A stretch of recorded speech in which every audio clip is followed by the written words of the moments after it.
શ્રી ગણેશાય નમઃ. જય શ્રી કૃષ્ણ, જય માતાજી. સ્વાગત છે તમારું અમારી યુટ્યુબ ચેનલમાં. મિત્રો, અગાઉના વિડીયોમાં આપણે શ્રીમદ ભગવદ્ ગીતાના 6ઠા અધ્યાયનું મહાત્મ્ય સાંભળ્યું. આજના આ વિડીયોમાં આપણે શ્રીમદ ભગવદ્ ગીતાના 7મા અધ્યાયનું મહાત્મ્ય જોઈશું. આપને આ વિડીયો કેવો લાગે તે અમને કમેન્ટ બોક્સમાં અવશ્ય જણાવજો. અને આપને જો આ વિડીયો પસંદ આવે તો વિડીયોને લાઇક કરજો, શેર કરજો, અને આપ જો અમારી ચેનલ ઉપર નવા હોવ તો અમારી ચેનલને સબસ્ક્રાઈબ કરી બાજુમાં આવેલા બેલ આઇકનને જરૂરથી પ્રેસ કરજો, જેથી કરીને નવા વિડીયોની નોટિફિકેશન આપ સુધી તુરંત જ પહોંચી શકે. ધન્યવાદ. શ્રીમદ ભગવદ્ ગીતાના 7મા અધ્યાયનું મહાત્મ્ય. ભગવાન શિવજી બોલ્યા, હે પાર્વતી, હવે હું 7મા અધ્યાયનું મહાત્મ્ય કહું છું, જે સાંભળવાથી કાનોમાં અમૃત રાશિ ભરાઈ જાય છે. પાટલીપુત્ર નામે એક દુર્ગમ નગર છે. તેનું ગોપુરમ એટલે કે તેનું દ્વાર બહુ ઊંચું છે. તે નગરમાં શંકુકર્ણ નામે એક બ્રાહ્મણ રહેતો હતો. તેણે વૈશ્યવૃત્તિ દ્વારા ઘણું ધન મેળવ્યું હતું, પરંતુ તેણે ક્યારેય ન તો પિતૃતર્પણ કર્યું કે ન દેવ પૂજા કરી. તે ધનોપાર્જનમાં તત્પર રહી રાજાઓને ભોજન આદિ આપતો. એક સમયની વાત છે. તે બ્રાહ્મણ પોતાના ચોથા લગ્ન માટે પુત્રો અને બંધુઓ સાથે યાત્રાએ નીકળ્યો.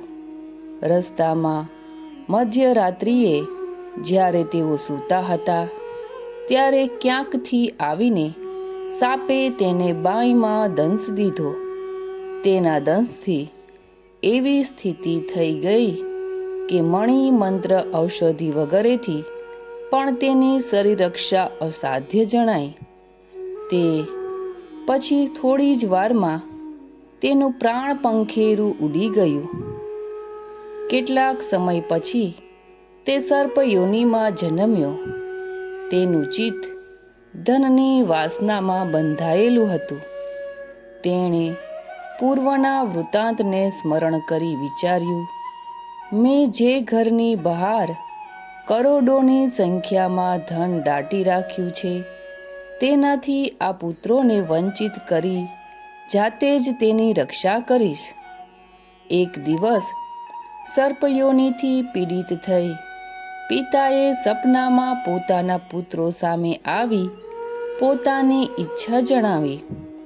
ત્યારે તેના નિરુંકુશ પુત્રોએ સવારે ઉઠી ઘણા વિસ્મય સાથે એકબીજાને સપનાની વાત કરી. એમનામાંથી વચેટ પુત્ર કોદાળી હાથમાં લઈ ઘેરથી નીકળ્યો અને જ્યાં તેના પિતા સર્પયોની ધારણ કરી રહેતા હતા ત્યાં ગયો. જો કે તેને ધનના સ્થાનની પાકી ખબર નહોતી, તો પણ નિશાનીઓથી તેણે તે સ્થાનનો નિશ્ચય કરી લીધો અને લોભ બુદ્ધિથી ત્યાં જઈ દર ખોદવાનું શરૂ કર્યું. ત્યારે પેલા દરમાંથી ભયાનક સાપ નીકળ્યો અને બોલ્યો, હે મૂર્ખ, તું કોણ છે? શા માટે આવ્યો છે? અને તને દર કેમ તું ખોદે છે? તને કોણે મોકલ્યો છે એ બધું મને કહે. પુત્ર બોલ્યો, હું આપનો પુત્ર છું. મારું નામ શિવ છે. મેં રાત્રે જોયેલા સ્વપ્નથી વિસ્મિત થઈ અહીં દાટેલ સોનું લેવાના હેતુથી આવ્યો છું. પુત્રની આ વાત સાંભળી તે સાપ હસીને ઉચ્ચ સ્વરે સ્પષ્ટ વાણીમાં આ પ્રમાણે બોલ્યો, જો તું મારો પુત્ર હોય તો જલ્દીથી મને બંધનમાંથી મુક્ત કર. હું પૂર્વજન્મના દટાયેલા ધનની રક્ષા માટે જ સર્પયોનિમાં જન્મ્યો છું. પુત્રે પૂછ્યું, પિતાજી, આપની મુક્તિ કઈ રીતે થશે? તેનો મને ઉપાય બતાવો, કારણ કે હું આ રાત્રિમાં બધાને છોડીને આપની પાસે આવ્યો છું. પિતા બોલ્યા, બેટા, ગીતાના અમૃતમય 7મા અધ્યાય સિવાય મને મુક્ત કરવા તીર્થ, દાન, તપ અને યજ્ઞ પણ કોઈ રીતે સમર્થ નથી. ફક્ત ગીતાનો 7મો અધ્યાય જ પ્રાણીઓને જરા, મૃત્યુ વગેરે દુઃખોમાંથી મુક્ત કરનાર છે. પુત્ર, મારા શ્રાદ્ધના દિવસે 7મા અધ્યાયનો પાઠ કરનાર બ્રાહ્મણને ભોજન કરાવજે. તેનાથી નિસંદેહ મારી મુક્તિ થશે. હે વત્સ, પોતાની શક્તિ અનુસાર પૂર્ણ શ્રદ્ધા સાથે વેદ વિદ્યામાં પ્રવીણ બીજા બ્રાહ્મણોને પણ ભોજન કરાવજે.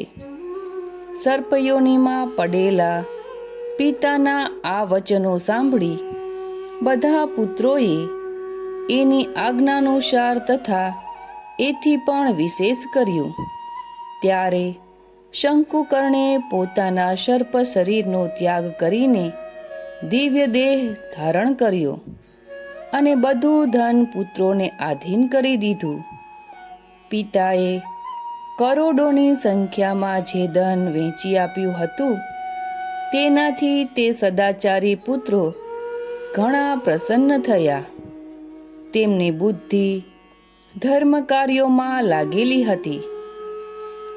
તેથી તેમણે વાવ, કૂવા, સરોવર, યજ્ઞ તથા દેવ મંદિરો માટે એ ધનનો ઉપયોગ કર્યો અને અન્ન ક્ષેત્રો પણ ખોલાવ્યા.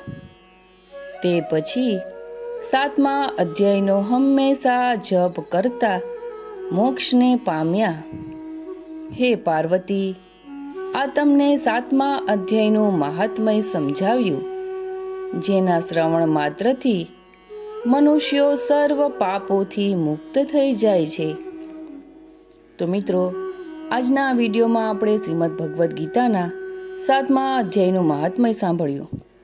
આપને આ વિડીયો કેવો લાગ્યો તે અમને કમેન્ટ બોક્સમાં અવશ્ય જણાવજો. ફરી મળીશું એક નવા વિડીયોની સાથે. અને હા, કમેન્ટ બોક્સમાં જય શ્રી કૃષ્ણ લખવાનું ભૂલતા નહીં. જય શ્રી કૃષ્ણ.